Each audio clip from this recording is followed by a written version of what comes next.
Hello everyone, welcome to my YouTube channel physics वाले RJ sir. तो guys, जो हमारी लास्ट वीडियो थी उसमें हमने lens maker formula for convex lens and lens formula for convex lens हमने complete कर लिया था। तो उसमें भी हमने देखा था कि हम एक बार तो कंटिन्यूस सरफेस मानते थे और एक बार डिसकंटिन्यूस सरफेस मानते थे। तो यहाँ पे भी हम क्या करेंगे, वही सेम कॉन्सेप्ट हम यूज़ करेंगे। एक बार तो सरफेस क्या कंटिन्यूस मानेंगे एंड एक बार हम डिसकंटिन्यूस सरफेस मानेंगे। तो देखिए, यहाँ पे हमने सबसे पहले मान लिया है कि हमारे पास एक ऑब्जेक्ट ओ पोजीशन पे रखा है जिससे एक रे जाएगी जो रेयर से डेंसर मीडियम के अंदर जाएगी। तो वहाँ से क्या होगा, अब जब हमारा ए बी सी सरफेस है हमारे पास रिफ्रैक्टिंग सरफेस, तो हमारे पास डिसकंटिन्यूअस सरफेस है, तो क्या होगा, वो रे सीधी चली जाएगी एंड देखो रेयर से डेंसर जाएगी तो स्पीड कम होगी उसकी और नॉर्मल की तरफ वो बेंड करेगी।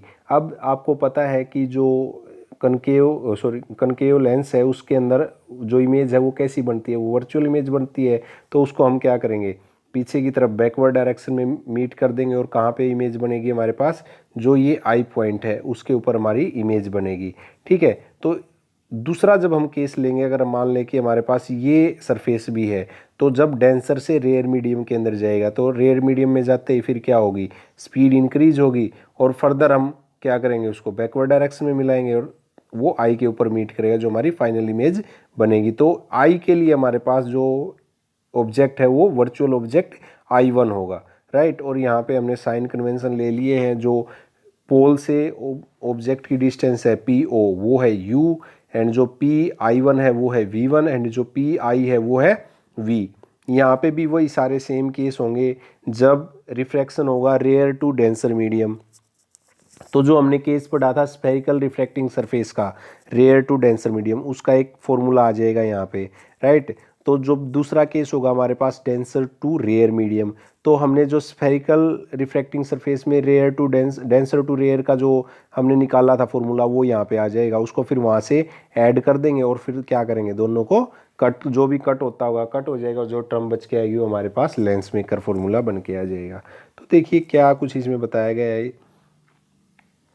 The incident rays coming from the object O, एक इंसिडेंट रे है जो कहाँ से आ रही है, ऑब्जेक्ट से आ रही है, kept in rarer medium of refractive index μ1। और जो ऑब्जेक्ट है O पॉइंट जो हमने माना है वो रेयर मीडियम के अंदर माना है और जिसका रिफ्रैक्टिव इंडेक्स कितना है, μ1 है।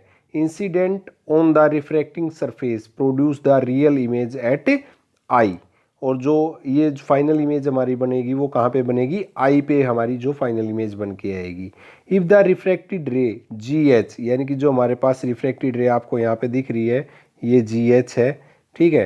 ये जो GH आपको दिख रही होगी यहाँ पे, ये GH, ये हमारे पास क्या है, रिफ्रैक्टेड रे है। इसको हम बैकवर्ड डायरेक्शन में प्रोड्यूस करेंगे जो हमारे पास कहाँ पे मिलेगी, I1 के ऊपर मीट करेगी।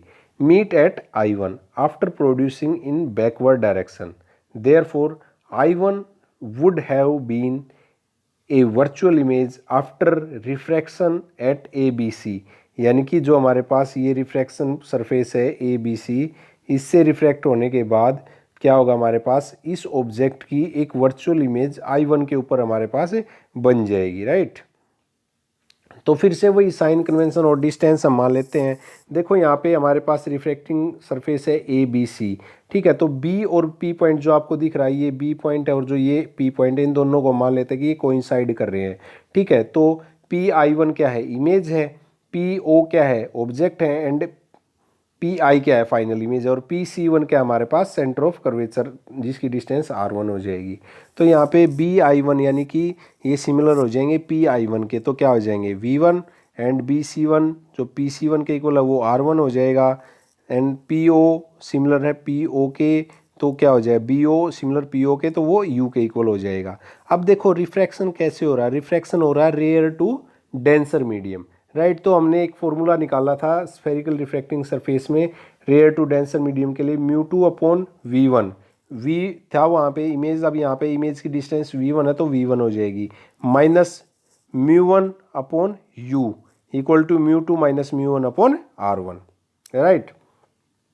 अब दूसरी चीज़ आती है कि अगर हमारे पास ये वाला सरफेस भी है, ये वाला सरफेस भी अगर हमारे पास है तो क्या होगा, तो देखो ये जी एच रे अभी डेंसर में, अभी ये डेंसर से रेयर में गई है, तो ये अगर यहाँ पे मैं ऐसे नॉर्मल ड्रॉ करूँ तो ये नॉर्मल से दूर भागेगी ऐसे। अब इसको मैं बैकवर्ड डायरेक्शन में मिलाऊंगा तो क्या होगा, देखो ये मेरे पास जी एच रे है, ये जी एच रे है। अब इस पॉइंट के ऊपर ऐसे मैं एक नॉर्मल ड्रॉ करूँगा ये, ठीक है। अब ये क्या करेगी, ये ऐसे नॉर्मल से दूर भागेगी। अब इसको मैं बैकवर्ड डायरेक्शन में मिला दूंगा तो ये कहाँ पे आके मिलेगी, आई पॉइंट के ऊपर मिलेगी, राइट। तो ये जब एफ ई डी भी सरफेस हमने मान लिया तो हमारे पास एक और रिफ्रैक्शन होगा। अब की बार जो ऑब्जेक्ट है वो कौन सा होगा हमारे पास, जो ऑब्जेक्ट है ये हम वर्चुअल ऑब्जेक्ट मानेंगे इस इमेज के लिए, राइट। अब यहाँ पे जो ये वाला है ये हमारे पास डेंसर मीडियम है और ये हमारे पास रेयर मीडियम है, तो इस केस में हमारे पास डेंसर टू रेयर रिफ्रैक्शन होगा, राइट। तो देखिए, for refraction at the second surface FED we can regard I1 as virtual object whose virtual image is formed at I। तो हमने यहाँ पे I1 को एक वर्चुअल ऑब्जेक्ट मान लिया है जिसकी इमेज I के ऊपर बनेगी। तो U यहाँ पे है PI1 जो सिमिलर है किसके, EI1 के, और जो किसके, V1 के। देखो ये कैसे है, ये कैसी चीज़ आई, V1 U कैसे आया, देखो अब ये डिस्टेंस क्या है, V1 है, बट इस इमेज के लिए ये क्या है, ऑब्जेक्ट है, इसलिए हमने V1 को क्या मान लिया है, U मान लिया है, right. Let PI EI equal to किसके मान लिया, V के। तो PI हमारे पास क्या हो गया, इमेज होगी है। अब R2 क्या हो गया, radius of curvature of second surface, ठीक है।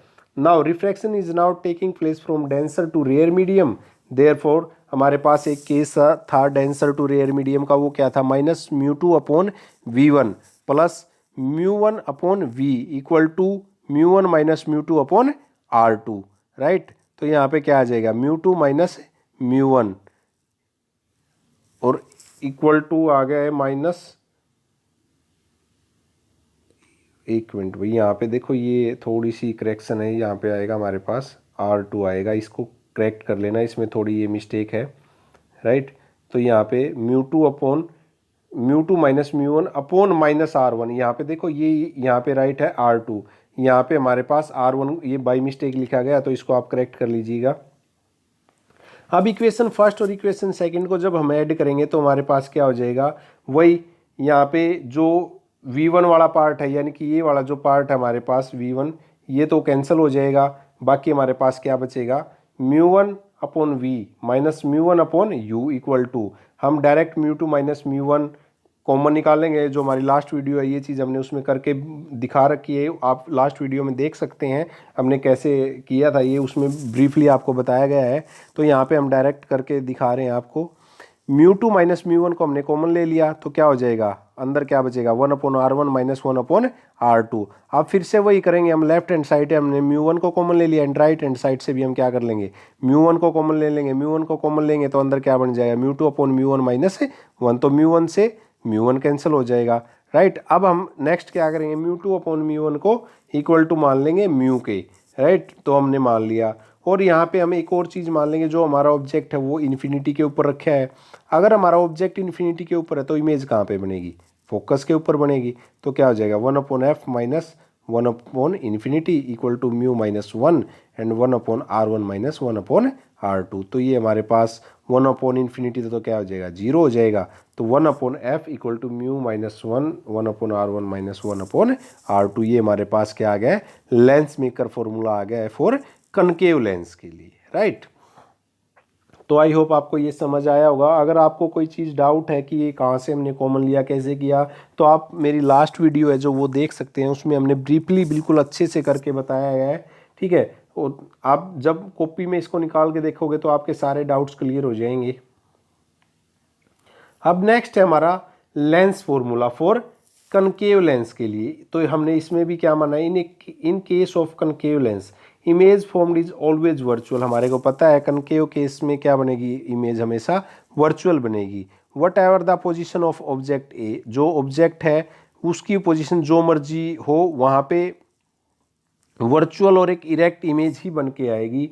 Small image A dash B dash is form. देखो ये डायग्राम भी दिया गया है, यहाँ पे हमने क्या किया है, देखिए ये हमने एक ऑब्जेक्ट मान लिया है AB, यहाँ से एक ये इंसिडेंट रे गई है, ठीक है। तो ये क्या हो गया है, डाइवर्ज होगी, कनकेव लेंस है, ठीक है, और एक ये इसके पोल से पास हो रही है तो ये अपना पाथ रिट्रेस करेगी। ये दोनों रेज यहाँ पे मिल रही हैं तो यहाँ पे हमारे पास एक इमेज बन गई है ए डैश बी डैश। फिर से वही जो हम कल कर रहे थे, एक बार तो ट्राइंगल ले लेंगे A B C and A dash B dash C. अब इन दोनों ट्राइंगल को जब हम सिमिलर दिखाएंगे तो ये एंगल है और ये एंगल है ईच 90 डिग्री, और जो एंगल सी है वो कॉमन हो जाएगा। तो एंगल प्रॉपर्टी से हमारी triangle A dash B dash C and A B C क्या हो जाएंगी, सिमिलर हो जाएंगी। अगर ये सिमिलर हो जाएंगी तो इनकी साइड का रेशो क्या हो जाएगा, इक्वल हो जाएगा। तो साइड का ratio A dash B dash upon A B this upon this and C B dash this upon C B this, ये हो जाएगा हमारे पास, राइट। तो अगर हम सेकेंड इक्वेशन ले, सेकेंड इक्वेशन क्या हमारे पास, A dash B dash F and C D F, यानी कि सेकेंड इक्वेशन क्या बनी हमारे पास, ये सेकेंड इक्वेशन बनी, राइट। और सॉरी सेकेंड ट्राइंगल बनी, और जो दूसरी हमारे पास वो सी डी एफ, ये हमारे पास ट्राइंगल बनी है। अब इन दोनों ट्राइंगल को जब हम सिमिलर दिखाएंगे तो दोनों में क्या हो जाएगा, एक ये जो एफ एंगल है ये तो कॉमन हो जाएगा, और जो ये एक एंगल है ये क्या हो जाएगा, ईच 90 डिग्री का हो जाएगा। तो दोनों ट्राइंगल एंगल प्रॉपर्टी से क्या हो जाएंगी, सिमिलर हो जाएंगी। तो इनका साइड का रेशो भी क्या हो जाएगा, इक्वल हो जाएगा। A dash B dash upon C D, right, A dash B dash upon C D and equal to B dash F upon C F हो जाएगा। अब यहाँ पे देखिए जो ये सी डैश है ये इक्वल टू किसके है, ए बी के, तो ये हम पुट कर सकते हैं, सी डैश की जगह पे ए बी पुट कर सकते हैं, वही हमने यहाँ पे कर दिया है। तो A dash B dash upon A B equal to B dash F upon C F. तो यहाँ पे हमारे पास क्या हो जाएगा, ये इक्वेशन 1 है और ये इक्वेशन हमारे पास 2 आ गई है। देखो इसमें भी ये चीज़ इसके इक्वल है और इसमें ये चीज़ इसके इक्वल है, यानी कि A dash B dash upon A B इसके भी इक्वल है और इसके इक्वल है। तो हमारे को एक प्रॉपर्टी पता है, अगर ए इक्वल टू बी है एंड बी इक्वल टू सी है तो ऑटोमेटिक ए इक्वल टू क्या हो जाएगा, सी के इक्वल हो जाएगा, ठीक है। तो यहाँ पे हमने वही कर दिया है। अब यहाँ पे हमने देखो क्या किया है, B dash F find out करना है, यानी कि हमारे को बी डैश एफ ये वाली चीज़ फाइंड आउट करनी है। तो अगर मैं इस सारी से सी एफ से अगर सी बी डैश सब्ट्रैक्ट कर दूँ तो हमारे पास क्या आ जाएगी, ये नहीं बच जाएगी। हमारे पास सी एफ क्या है, small F, and C B dash क्या है, वी है, तो वो आ जाएगी हमारे पास। वही चीज़ हमने कर दी है, ए डैश बी, ये sorry from first and third equation C B dash upon C B equal to C F minus C B dash upon C F हो जाएगा, राइट। अब इसमें क्या है, साइन कन्वेंशन अगर हम यूज करेंगे तो क्या होगा, साइन कन्वेंशन देखो, साइन कन्वेंशन वही है, अगर हम इंसिडेंट रे की डायरेक्शन में जा रहे हैं तो सारे साइन क्या होंगे, पॉजिटिव। अगर उसकी अपोजिट डायरेक्शन में जा रहे हैं तो सारे साइन क्या होंगे, नेगेटिव। सी बी डैश क्या हमारी इमेज की डिस्टेंस है, अपोजिट जा रहे हैं किसके, इंसिडेंट रे की डायरेक्शन में, तो क्या आ जाएगा यहाँ पे negative sign, C B dash equal to minus V हो जाएगा। अब ऐसे ही सी बी क्या हमारी ऑब्जेक्ट की डिस्टेंस है, वो क्या हो जाएगा, हम किस इंसिडेंट रे के अपोजिट डायरेक्शन में जा रहे हैं तो क्या हो जाएगा, माइनस यू हो जाएगा। सी एफ क्या हमारी फोकल लेंथ है, वो भी हम इंसिडेंट रे के अपोजिट डायरेक्शन में जा रहे हैं तो क्या हो जाएगा, माइनस एफ हो जाएगा। ये सारी की सारी वैल्यू हम कहाँ पुट कर देंगे, इस इक्वेशन के अंदर हम सारी की सारी वैल्यूज पुट कर देंगे। तो ये क्या हो जाएगा, minus V upon minus U equal to minus F plus V upon minus F. अब हम क्या कर देंगे, हम इनको क्रॉस मल्टीप्लाई कर देंगे, यानी कि इधर क्या हो जाएगा, ये तो साइन कैंसिल हो जाएंगे और ये इधर चला जाएगा और ये इधर चले जाएंगे, ये इधर चला, ऐसे क्रॉस मल्टीप्लाई करने के बाद क्या आएगा, V F equal to minus U F plus U V. अब हम क्या करेंगे, यू वी को तो इस साइड ले जाएंगे और इसको इस साइड ले जाएंगे, तो ये क्या हो जाएगा यू वी, या हम ऐसा भी कर सकते हैं यू वी को एक साइड रख के इसको इस साइड ले जा सकते हैं, तो क्या हो जाएगा U V equal to minus V F plus U F हो जाएगा। अब हम क्या करेंगे, इस इक्वेशन को यू वी एफ से डिवाइड कर देंगे। अब यू वी एफ से डिवाइड करेंगे तो यहाँ यू वी से तो यू वी कैंसिल हो जाएगा, बचेगा 1/f।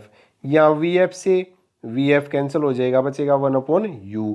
यहाँ यू एफ से यू एफ कैंसिल हो जाएगा, बचेगा 1/v। तो हमारे पास फॉर्मूला क्या आएगा, 1/f equal to minus 1/u plus 1/v। तो इसको हम रीअरेंज करेंगे तो हमारे पास आएगा 1/f equal to 1/v minus 1/u, ये हमारे पास आ जाएगा, राइट। तो ये चीज़ थी भाई इसके अंदर लेंस फॉर्मूले के अंदर। अब जो नेक्स्ट है हमारा वो है मैग्निफिकेशन ऑफ लेंस। अब मैग्निफिकेशन हम पहले भी पढ़ चुके हैं, वही है ratio of size of image to the size of object, और इसको हम m से रिप्रेजेंट करते हैं। तो m equal to I upon O equal to V upon U. वही v अपॉन यू का अगर हम फॉर्मूला फाइंड आउट करें तो क्या हो जाएगा, f upon F plus U, and दूसरा f minus V upon F, ये हो जाएगा। यानी कि बेसिकली ये रेशो होता है height of image to the height of object, right. For convex lens के लिए अगर फाइंड आउट करें तो हमारे पास जो लीनियर मैग्निफिकेशन है वो पॉजिटिव आती है कन्वेक्स लेंस के लिए, राइट। और लीनियर मैग्निफिकेशन नेगेटिव आती है जब हमारे पास इमेज रियल बनती है। तो जब जब हमारे पास वर्चुअल इमेज बनेगी हमारे पास लीनियर मैग्निफिकेशन नेगेटिव आएगी, और सॉरी पॉजिटिव आएगी, एंड रियल इमेज के लिए हमारे पास नेगेटिव आएगी। यानी कि वर्चुअल इमेज के लिए तो हमारे पास पॉजिटिव आएगी एंड रियल इमेज के लिए हमारे पास नेगेटिव आएगी फॉर कन्वेक्स लेंस, राइट। अब अगर कनकेव लेंस की बात करें तो कनकेव लेंस में क्या होता है, हर केस में वर्चुअल इमेज बनती है, तो उसकी अगर लीनियर मैग्निफिकेशन निकालेंगे तो कैसी आएगी, वर्चुअल के केस में कैसी आ रही थी, पॉजिटिव आ रही थी, तो यहाँ पे भी हमारी लीनियर मैग्निफिकेशन है वो कैसी आएगी, पॉजिटिव आ जाएगी। इस चीज़ का ध्यान रखना है, जब जब हमारी इमेज वर्चुअल बनेगी तब तब हमारी मैग्निफिकेशन क्या आएगी, पॉजिटिव आएगी, और जब जब हमारी इमेज रियल बनेगी वो डाउनवर्ड डायरेक्शन में बनेगी, virtual erect and real and inverted. Downward बनेगी तो नेगेटिव साइन आएगा, राइट। तो इस चीज़ का आपको ध्यान रखना है।